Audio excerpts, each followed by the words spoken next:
বাংলাদেশে আসলে কারা দালাল আর কারা দেশপ্রেমিক, কারা সত্যিকারের ইসলামের পক্ষের লোক প্রমাণ হয়ে গেছে। আমার বন্ধুগণ, আমার ভাইয়েরা, যখন সংসদে জামাতের নারীদেরকে, বোরকা পরা নারীদেরকে অপমান করলো, মুফতি ফয়জুল করিম তার জবাব দিলেন তীব্রভাবে।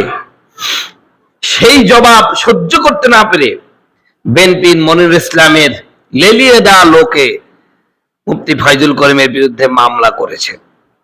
এবং এই মামলা করার কারণে, প্রিয় বন্ধুগণ, আমার ভাইয়ের, আমার হেফাজতের সম্মানিত আমির মহোদয় মহিবুল্লাহ বাবুনগর স্পষ্ট ঘোষণা করছেন, মুফতি ফয়জুল করিমের বিরুদ্ধে মামলা দিলেন মানে আগুন নিয়ে খেলছেন।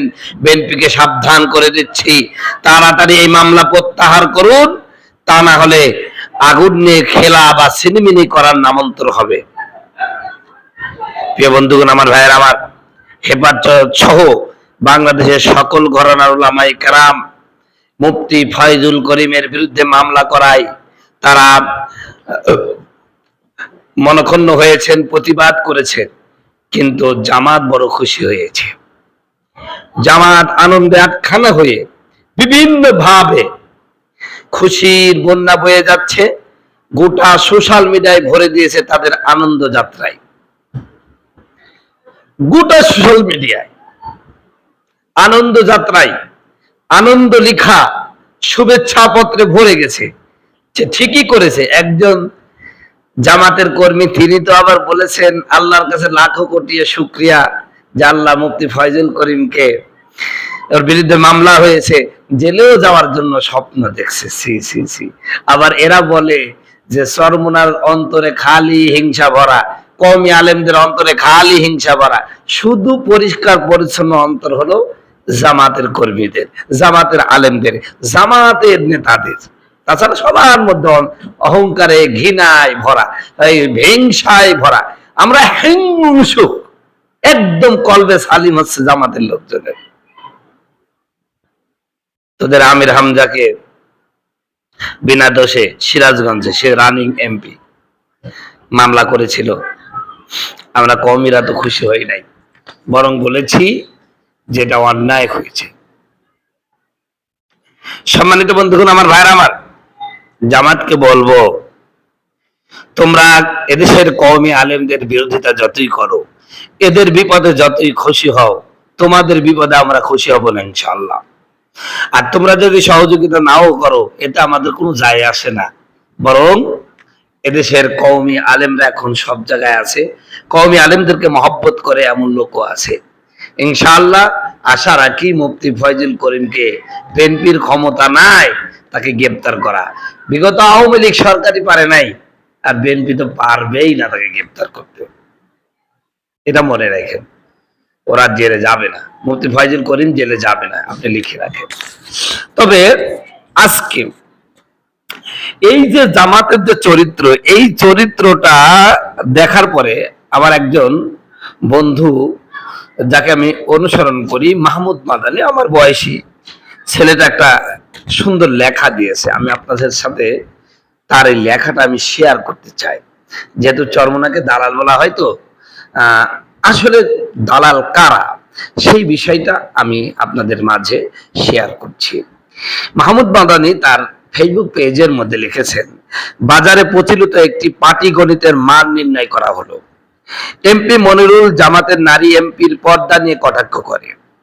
সেই কটাক্ষে সবচেয়ে কড়া জবাব দেন শায়েকে চরমোনাই। আবার শায়েকে চরমোনাই জামাত অনুরাগীদের নিকট সবচেয়ে অপছন্দের পাত্র। অপরদিকে মনিরুলের কর্মী মামলা করে বসে শায়েকে চরমোনার বিরুদ্ধে। অপরদিকে মনিরুলের কর্মী মামলা করে বসে শায়েকে চরমোনার বিরুদ্ধে। সুতরাং আমরা ইহা বুঝিতে পারিলাম যে, কি বুঝিতে পারিলাম? চরমোনাই দালাল, চরমোনাই দালাল। কথাটা কি আপনারা বুঝছেন? আবার বলি, আপনাদের ভালো লাগবে,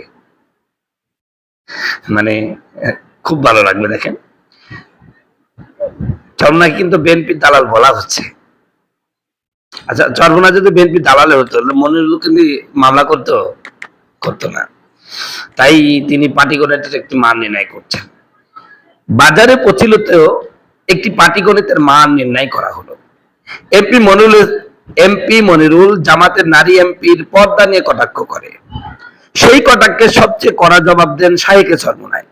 আবার শাহেকে চরমোনাই জামাত অনুরাগীদের নিকট সবচেয়ে অপছন্দের পাত্র। অপরদিকে মনিরুলের কর্মী মামলা করে বসে শাহেকে চরমোনাইয়ের বিরুদ্ধে। সুতরাং আমরা ইহা বুঝিতে পারিলাম যে চরমোনাই দালাল। কি বুঝে আসছে?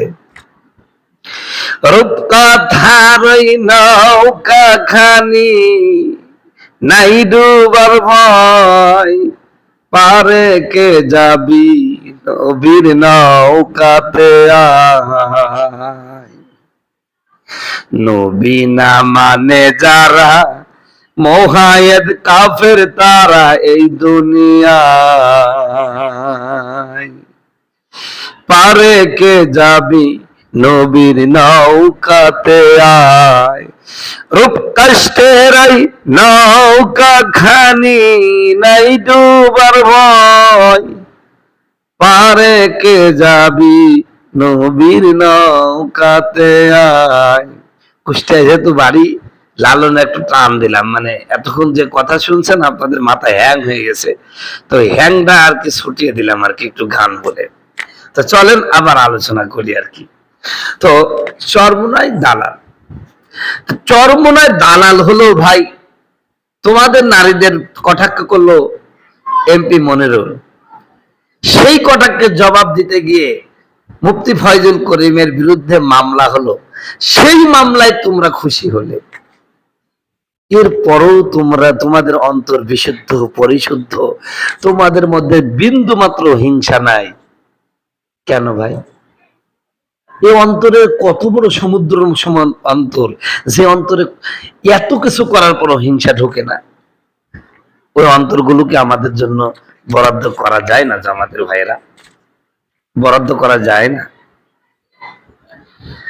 তার মানে আমার জামাতের ভাইয়েরা আপনারা আবার মনে করেন না আমি চরমোনাই দালাল, বলে দিতে পারেন না। না না, আমি চরমোনাইয়েরও দালাল না, জামাতেরও দালাল না, বিএনপিরও দালাল না, আবার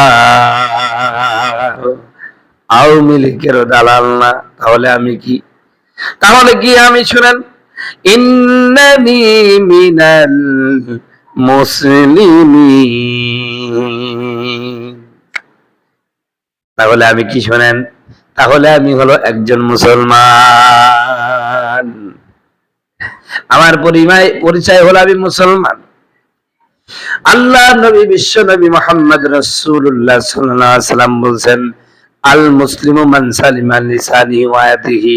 প্রকৃত মুসলমান ওই মুসলমান যার হাত আর জবান থেকে অপর মুসলমান নিরাপদ থাকে। এ জামাতের ভাইয়েরা, জামাত শিবিরের ভাইয়েরা, তোমরা নিজেদেরকে সবচেয়ে পরিশুদ্ধ আত্মার মানুষ মনে করো, তোমাদের মধ্যে বিন্দু মাত্র হিংসা নাই। মুফতি ফয়জুল করিম তোমাদের নারী নেত্রীদেরকে অপমান করার কারণে কঠিন জবাব দিল। আবার মুফতি ফয়জুল করিমের বিরুদ্ধে মনিরুলের গংরা মামলা করলো।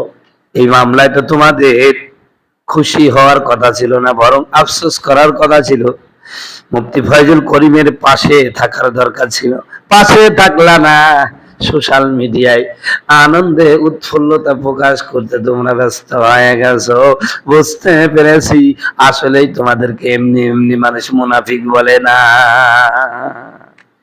আসলেই তোমরা মুনাফিকের দল। তো যাই হোক আমার বন্ধুরা, আমার ভাইরা, বাংলাদেশের কেউ যদি পাশে না থাকে মুফতি ফয়জুল করিমের, কোনো সমস্যা নাই, কারণ তিনি একজন নিজেই ব্র্যান্ড।